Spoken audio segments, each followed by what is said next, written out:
What's up, guys? Winter Kills here, and welcome back to an updated Mekk-Knight, pure Mekk-Knight deck profile. Bringing you guys a bit of a, the update coming a little bit faster than I would normally bring an update, but I've made so many changes and such incredible progress with this deck, thanks to a lot of the feedback I got on the previous profile. So I just want to thank everybody who left awesome feedback and ideas in general for this new build. So thank you guys for that, and this is the reason why this build is here. I've played it tons and tons on stream for hours, and it's been playing incredibly. It's such a fun deck. The combos in here are so fun. I almost enjoy this playing this more than Invoked Mekk-Knight, but we'll see how that changes, if it changes after Battles of Legend comes out. So yeah, first shout out to Imperium Duelist, guys. Beautiful playmat here, the Thunderstorm playmat.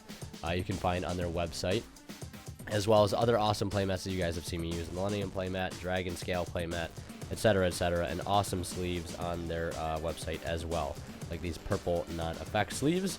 And yeah, so without further ado, we'll go ahead and start with the monsters. First off, 3 copies of Purple Nightfall. Purple Nightfall being the best Mekk-Knight in the entire deck, in my opinion. He's your main searcher and recurring searcher, since he can come back every standby phase and help keep searching. 3 Mekk-Knight Indigo Eclipse. I bumped this card up to 3 just because of how important it is to see in the main combo, and seeing Mekk-Knights in a pure Mekk-Knight deck is pretty important as well. So upping the count of Mekk-Knights, in my opinion, has been a pretty great idea.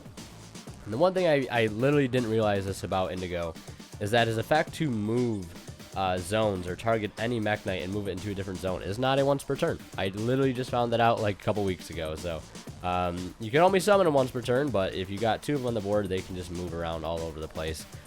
So he really is the mover man. So yeah, 3 copies of Indigo Eclipse, and then 2 copies of Blue Sky. I was thinking about bumping this up to 3 simply because of the Ibli play allowing us to resolve this on turn 1. So seeing it on turn 1 isn't really too dead. But I'm still having my my thoughts otherwise, just because it's just a card that when you see it, you want to make sure you can resolve it, and usually still want to search it off of Purple Nightfall to search other cards. Then we have 2 copies of Red Moon. Again, just adding in more names, and this card is really great to sort of break open the field and just clear boards. It's a really strong card. Then we have 1 copy of Mekk-Knight, the Yellow Star. Clearing back row in the main deck is really nice. Searchable back row removal, and if you can set up the column. And then 1 Mekk-Knight, Check This Out.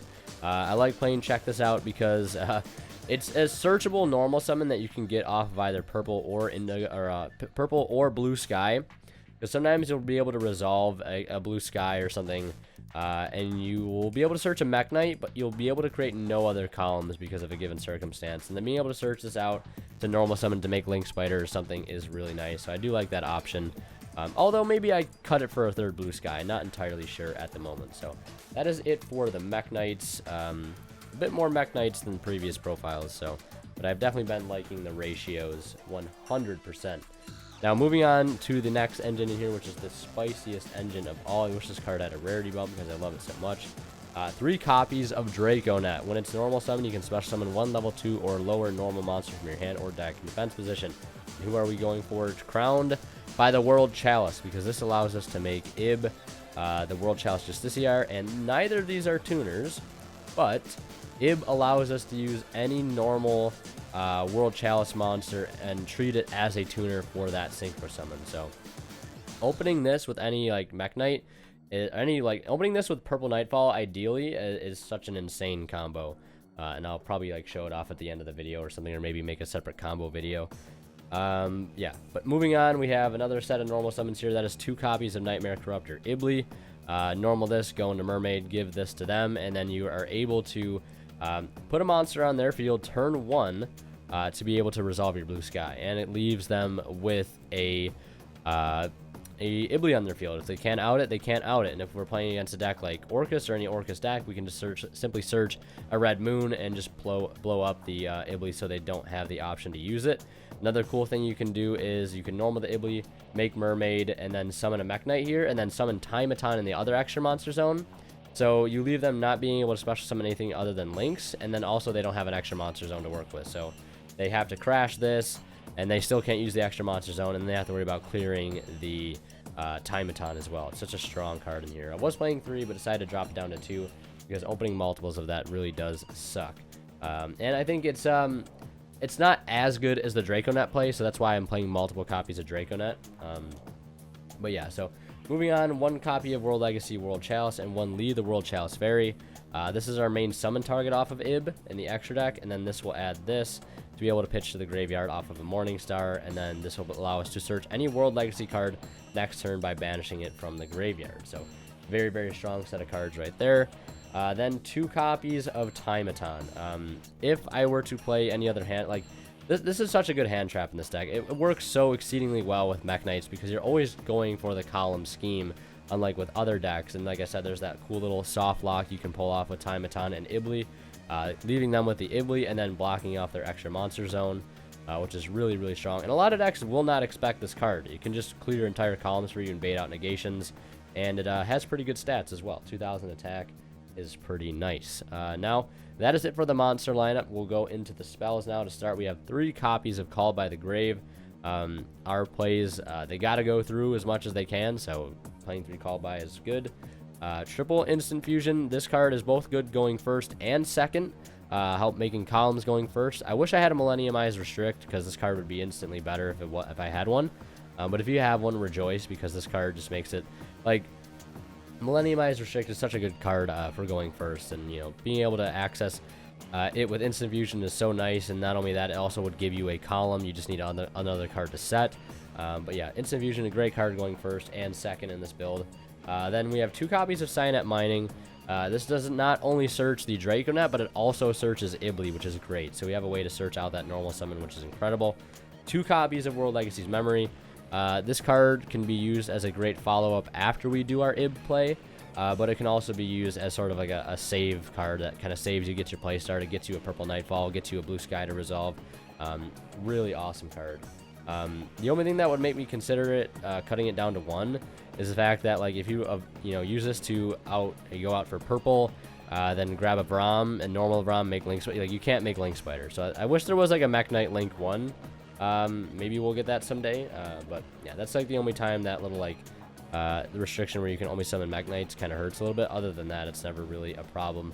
And you can also use this to spring on your opponent if you already have secrets with an Indigo Engrave. You can search this off of your Morningstar search, because you'll search secrets off Ib, search this off Morningstar, and you'll be able to sort of, summon out the Indigo, negate a card, move it over, negate a card, and then summon out another Indigo, negate a card, move it over, negate another card. So this plus secrets sometimes can equal up to 4 monster negations.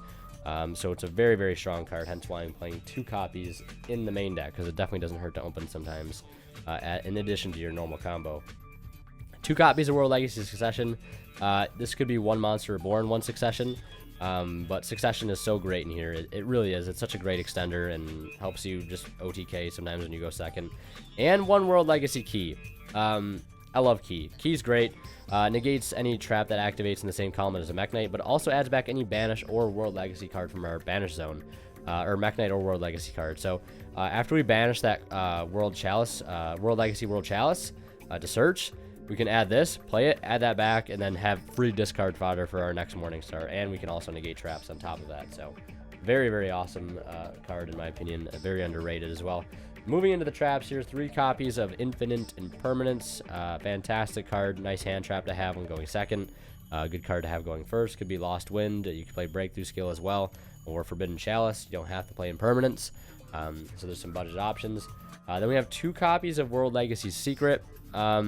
This is a card I've decided to bump up to 2. Main reason is because after they clear the first one, you really don't have any other sort of lockdown plays to make other than searching like this card, which is nice, but the Monster Reborn effect off this is so good. It's almost like unreplaceable. I was going to add another Whispers, but Whispers seems to be like more situational in most cases. Maybe siding a second or third one would be nice. But I just like having another copy of this in the main deck to search out later, because if they can deal with one and they have a hard time dealing with it, they're definitely not going to be able to deal with the second one, especially once the game, keeps going on and resources are keeping expended. But yeah, so that's it for the main deck. 41 card main deck.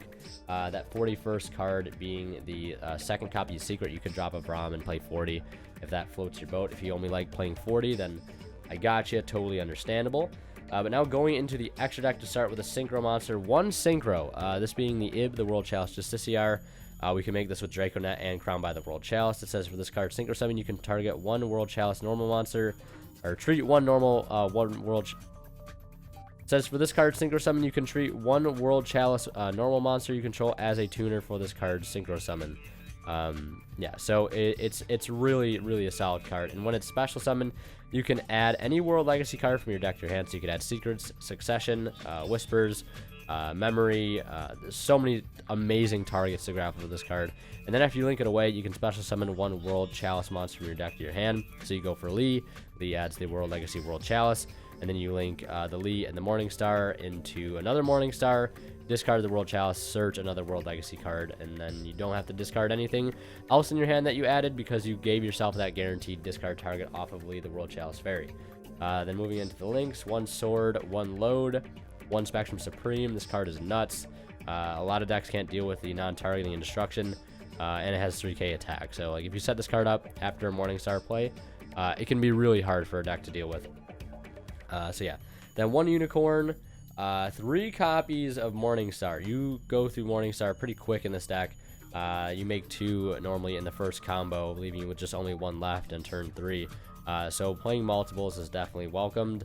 1 copy of Phoenix, 1 copy of Underclock Taker, because having just another generic Link 2 in the main deck is very, very helpful. I didn't want to make it another Nightmare because I wanted that down arrow. 1 copy of Mermaid, you need it obviously just for the Ibly play. 1 Link Karibo for instant fusion stuff, and then I'm still playing the 1 Link Spider strictly for the Avram play. There's really no other reason I'm playing it.